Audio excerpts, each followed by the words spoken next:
지금 보시는 이 평온한 추가집 풍경, 1870년 조선 한양의 모습이지만 이 고요함은 곧 산산조각 나게 됩니다. 시계를 65년 뒤로 돌려 격변의 한복판으로 가보시죠.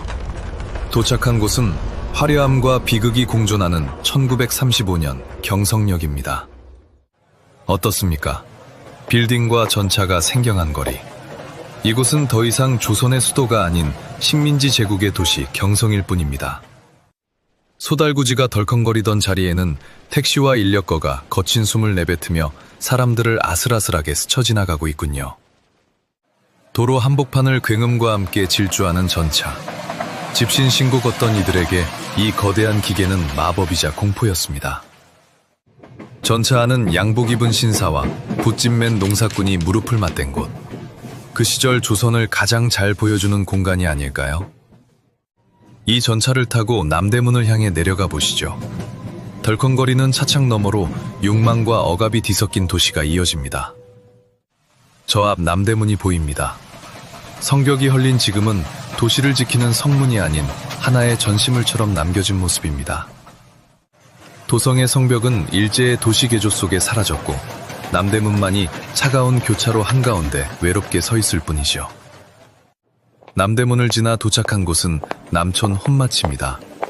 경성의 긴자라 불린 이곳엔 우리말보다 일본어가 익숙합니다. 그 한가운데 식민지 자본주의가 만든 거대한 상징, 미츠코시 백화점이 도심을 압도하며 자리하고 있네요. 화려한 미츠코시 백화점 해전문 안으로 직접 들어가 보시죠. 화려한 불빛 아래 숨겨진 풍경이 펼쳐집니다. 백화점 안으로 들어서자 펼쳐지는 번쩍이는 바다. 사람들은 신발을 벗어야 하나 잠시 망설일 정도로 화려했으니까요. 가장 큰 구경거리는 단연 승강기였습니다. 수직으로 올라가는 이 마법의 방을 타기 위해 사람들은 길게 줄을 섭니다. 상냥하게 웃으며 인사하는 안내양. 하지만 그 미소 뒤에는 식민지인을 내려다보는 서늘함이 배어 있습니다. 엘리베이터에서 내리자 넓은 매장이 펼쳐지고 진열대에는 조선인은 꿈도 못 꿀 고가의 수입품이 가득하군요. 발걸음을 옮겨 백화점 옥상 정원으로 올라가 봅니다. 쓴 가비를 마시며 낭만을 즐기는 모던보이와 모던걸의 모습. 난간 아래로는 전차가 쉴 새 없이 오가고 바쁘게 돌아가는 화려한 식민지의 도심이 한눈에 내려다 보입니다. 하지만 고개를 들어 남산을 바라보는 순간 거대한 일본 신사가 이 도시를 감시하듯 내려다보고 있습니다. 남산 위 조선신궁은 일본 제국의 권력을 과시하기 위해 세워졌고 경성 전체를 짓누르는 위치에 서 있죠. 이제 청계천 넘어 조선 상인들의 거리 북촌으로 가보시죠. 화려한 남촌과는 사뭇 다른 공기가 느껴지기 시작합니다. 이 억눌린 거리 한가운데 조선 자본으로 세운 유일한 백화점이자 민족의 자존심 화신 백화점이 우뚝 서 있네요. 우리말이 더 크게 들리는 이곳에서 조선인들은 지갑을 열며 억눌렸던 가슴을 잠시나마 달래곤 했습니다. 하지만 길 건너 500년 역사의 보신각종은 초라합니다. 왕조의 영광은 사라지고 낡은 종만 덩그러니 남은 셈이죠. 겉보기엔 활기찬 종로거리지만 사람들의 발걸음은 빨라집니다. 순사의 눈빛이 번뜩이는 종로 경찰서 앞이기 때문이죠. 조국을 외치던 수많은 청년은 이곳으로 끌려와 어두운 취조실 안에서 고통스러운 비명을 삼켜야만 했습니다. 독립만세가 울려 퍼졌던 탑골공원은 노인들의 쉼터가 되었고 사람들은 검열로 누더기가 된 신문을 보며 한숨을 내뱉을 뿐입니다. 그래서였을까요? 사람들의 유일한 해방구는 극장이었습니다. 우미가 나쁜 영화를 보려는 인파로 가득하네요. 무대 위 변사의 애절한 연기에 사람들은 잠시 서름을 잊습니다. 어둠 속에서 서로를 위로하던 공간이었습니다.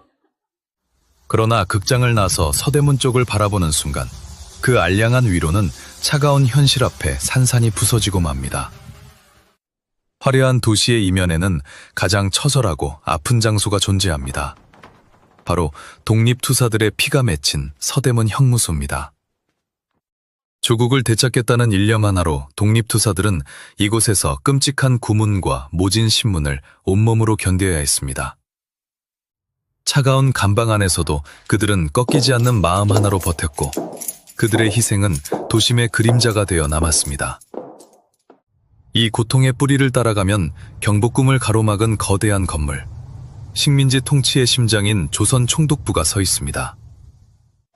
모든 행정기관과 군사 권력이 집중된 이곳에서 일본은 조선의 정신을 말살하고 제국의 전쟁을 준비했죠.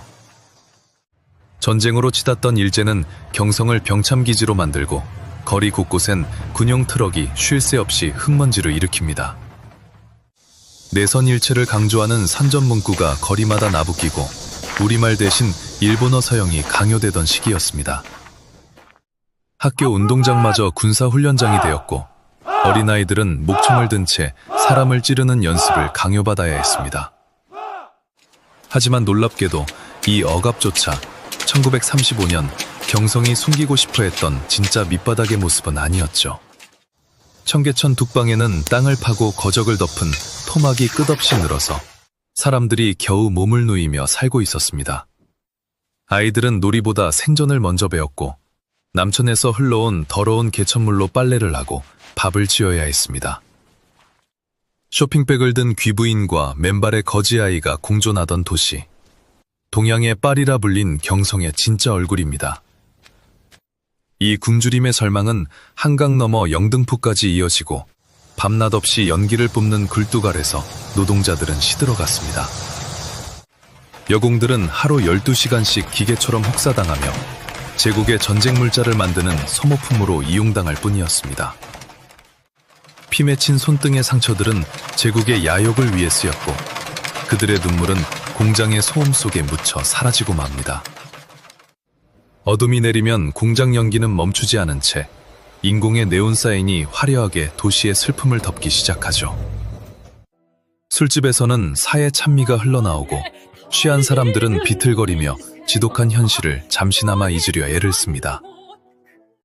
하지만 이 짙은 밤 어딘가에서는 누군가 조국을 되찾기 위해 목숨을 건 비밀스러운 준비를 이어가고 있었습니다.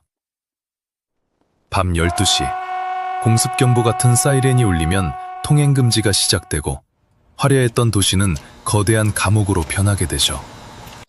남산이 일제의 신궁만이 번뜩이는 눈으로 잠든 조선인들을 내려다보며 제국의 통치를 감시하고 있습니다. 이 칠흑 같은 어둠이 영원할 것 같았지만 불과 10년 뒤 우리 민족은 거짓말처럼 찬란한 광복을 맞이합니다. 전쟁의 폐허를 딛고 다시 일어선 도시, 이 끈질긴 생명력이 지금의 서울을 만들었습니다. 1935년 경성여행은 여기까지입니다. 언제나 그랬듯 우리는 과거에서 다시 만나겠습니다. 감사합니다.